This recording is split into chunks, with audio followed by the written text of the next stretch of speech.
Are you thinking about van life? Well, take it from one van lifer. Things are changing so much on the van life landscape.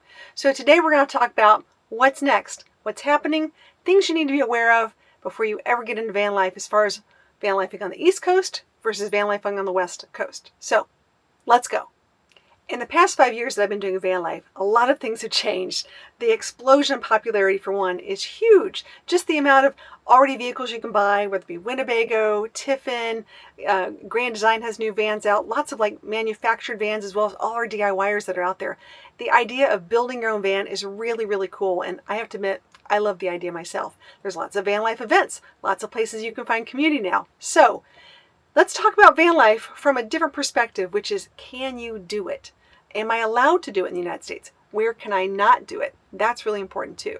So I'm going to start with a little bit of my story and how I started out, and then we'll tell you a little more about specifics in states and things you need to be aware of. So I started out in a manufactured van, a camper van, which is nice, and thought, wow, I'm just going to go hit the open road. Didn't really think about all the things that, really were going to impact me on daily living, which people talk about, like how much battery life do I need? How much solar do I need? How much water do I need? How much ground clearance do I need? Where am I going to be parking? Things like that. They're going to truly impact my van life adventures. So I started at East Coast, which is a lot more like the camping side, not as much dispersed camping or camping for free on public lands as there is on the West Coast. So it's a little different story. And when I started moving west and doing some West Coast camping, I was like, this is amazing. Amazing ability to just go places and park. But unfortunately, my van wasn't outfitted and ready for boondocking. Boondocking, which means you're not plugged into any electrical, you're not plugged into any water, you're self-sufficient for a period of time. And then of course you can go back and plug in and get more water and things like that. But big difference if you're going to do van lifing more like camping, more like plugged in, or van lifing like boondocked on public lands, hanging out, having a great time, and self-sufficient for longer periods of time.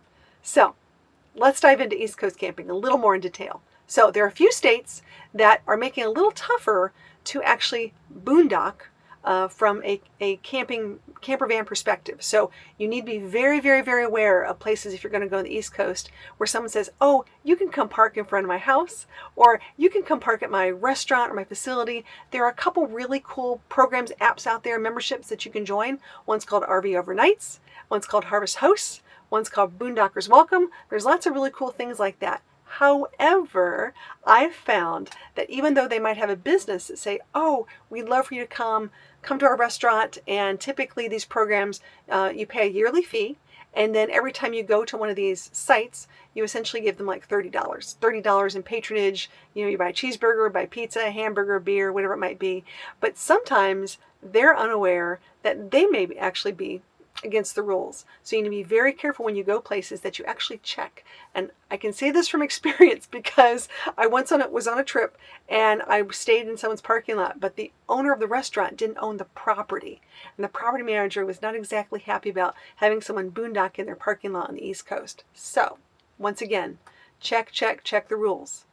If you're going to your best friend's house and she says, oh, you can park in the street in front of my house, make sure you Google and look up the state and the county and the city laws for that area, because even things that you think are fine may not be fine, and there's nothing really exciting about getting that knock on the door when even you thought it was fine. On the East Coast, many times Cracker Barrels, Walmarts, Bass Pros, Cabela's, sometimes even Lowe's or Home Depot can be your friends when you need a place to spend the night. These are not places you're going to spend a week. You're not camping at a Cabela's. You're not camping at a Cracker Barrel. It's an overnight on the way to. So as long as we treat these places with respect, hopefully they'll keep allowing us to continue to spend a night on the way to someplace. Now on the West Coast, there are places, even actually a few on the East Coast now I think about it, where you can't do that. So no matter what you do when you go someplace, if you use an app such as IOverlander or Campendium or AllStays that may say, hey, you can spend the night there, but always ask. Ask to speak to the manager. Ask to speak who the night manager is if it's open 24/7 or something like that, so they're aware that you are there. I always like to get their name, their contact number before I park for the night, so in case I do get a knock on the door, I can say, I talked to Glenda and she said I could park here. She was the manager at 7 p.m. that night. Do something to make sure you guys always do that, because as long as we continue to do these places with respect, like I said, we will continue to be able to stay. Now, when I was in Denver, Colorado, I'm used to stopping at a Cracker Barrel. I found out a lot of them I wasn't able to stay at. So this was something to think about, because just because you think you can, always double check. So I'm going to give you some examples of some states and some fines that may come in play. Like I said, always check. Delaware right now, if you have an out-of-state license plate and you live in your vehicle, you could be fined $100. Currently in the state of Michigan, if you live in your vehicle for full-time living, it is considered restricted and illegal, even on private lands. In Indiana, vehicle living outside of approved parks is outlawed. Currently in Georgia, vehicle living, camper van living, is only permitted in campgrounds. In Kentucky, long-term vehicle living is only permitted in restricted areas with approved permits. So the real question is, what can you do?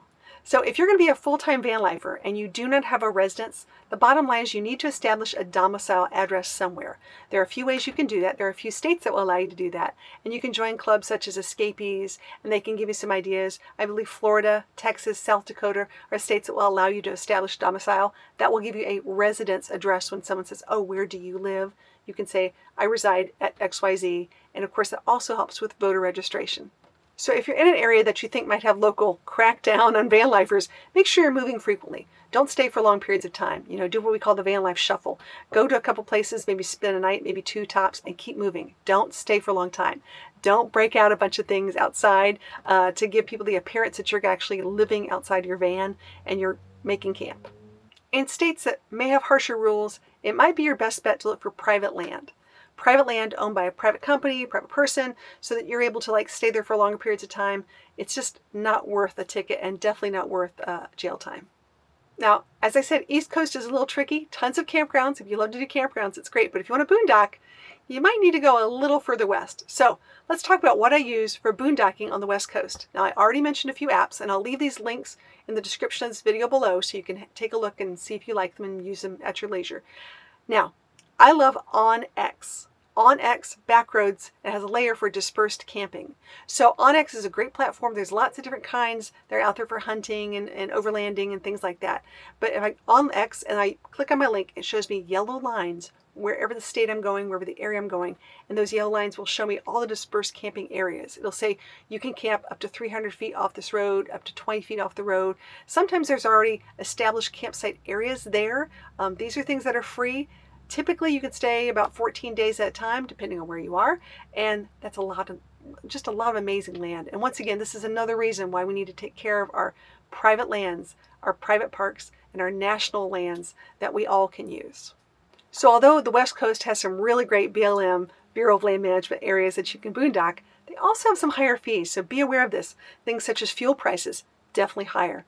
You can be on the coast and you can do some really great things, but parking fees can also be higher. So you think you might be able to just park on the coast and hang out, but it may be a parking fee for the day. So be aware, it's a little different from a parking standpoint of just street parking, probably is a fee.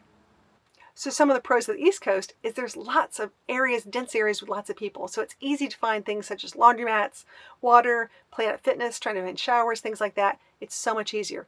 On the West Coast, it may be a little, depending if you're in the city area, maybe a little more difficult, such as if you're in Wyoming. It could be a ways between town to town, and they may not have all the facilities that you're used to.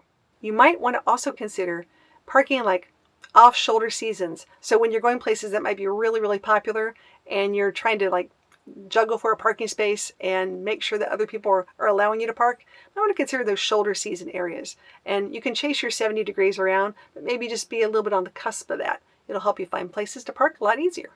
Something else to think about is enable sort of driving short distances. It allows you to stop more frequently, but also has places that you can go to. When we talked about the van life shuffle, so instead of driving 6 hours, maybe you drive 3 hours one day and 3 hours the next, and it gives you different places to stop and of course learn about new places along the way. So definitely take advantage of the van life shuffle, meaning maybe you drive smaller distances instead of longer distances in a day. So you might stay here for a day and then drive a few hours and stay someplace else. Instead of trying to find these really big spots for longer periods of time, you might want to shuffle around a little bit. So here are some trends that I'm seeing. I'm not really excited about it, but we need to be aware of it. I'm definitely seeing no parking signs, no overnight parking signs, a lot of no overnight parking signs, a lot of businesses and areas that I never saw them before. So please be aware of this. It's definitely something. So there is a rise in smaller minimalistic RV communities, which is really nice. So I'm watching a lot of people who are buying land, maybe allowing 3, 5, 6, sometimes 10 small vans, take advantage and sort of stay there for longer periods of time, especially the ones who like to boondock or might need minimal hookups. So this is something I'm seeing a rise in. Not the bigger campgrounds, smaller campgrounds, privately owned and community-based. I'm also seeing the rise in more electric sustainability. I'm seeing more people want to get off grid. That means more solar panels, more batteries, a lot less generators. I'm seeing the generator sort of go down a little bit more in the van life. It's very handy. I'm going to tell you right now, I have a generator, I have solar panels, and I have batteries. Just in case something doesn't work, I can rely on the other one. So I sort of like to have all my bases covered. However, I definitely use my batteries more than my generator. After COVID, remote work was awesome to a lot of people, and they don't want to give it up. So there's a lot more people who want to remote work in van life.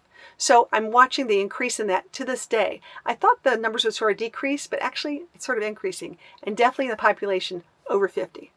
Although I am noticing a lot of no overnight signs, I am still seeing a lot more friendliness on the West Coast. So that's a trend that I hope still continues. I'd like to see more friendliness on the East Coast because there aren't a lot of East Coast van lifers like me. So I'd like to see more areas where people can go to and park and have fun and just be respectful. I think that's our goal, is just to show our East Coast friends that, van lifing is a lot of fun and the people are really cool. Another thing I'm seeing is insurance. This is big. So if you are converting a van to an RV, number one, your van will take more insurance than your RV, because the thought is that an RV is not used as much as your regular typical van. So be aware of these things, but if you're living in it full time, these conversions are going to change how insurance is played out. So this is a new topic. I'm watching how this evolves, but for more people out there thinking about, being in their van longer periods of time, don't be surprised if your insurance goes up. I think my biggest takeaway is to make sure that we are all parking legally. And I think this is going to be something that as we move forward, it's just going to be a challenge, and we're going to have to help each other out. We're going to have to update things on IOverlander and other apps so that we know more up-to-date information, because things can change on a dime. Laws can change. And it's really hard when you're traveling from state to state to state and keeping up with these things. So we're going to have to utilize those programs, be a part of our van life community, and let everyone know these things. And moving forward, just keep things up to date. So if you know of a law, or if you know a place that things have changed that other van lifers need to be aware of, do me a favor and leave that comment in this video description, because we want to keep everyone updated. If you found this video interesting and helpful, do me a favor, hit that like and subscribe button and that bell to get notified. I put out new videos every single week on van life, RV life, overlanding, solo female van life, all sorts of really cool topics.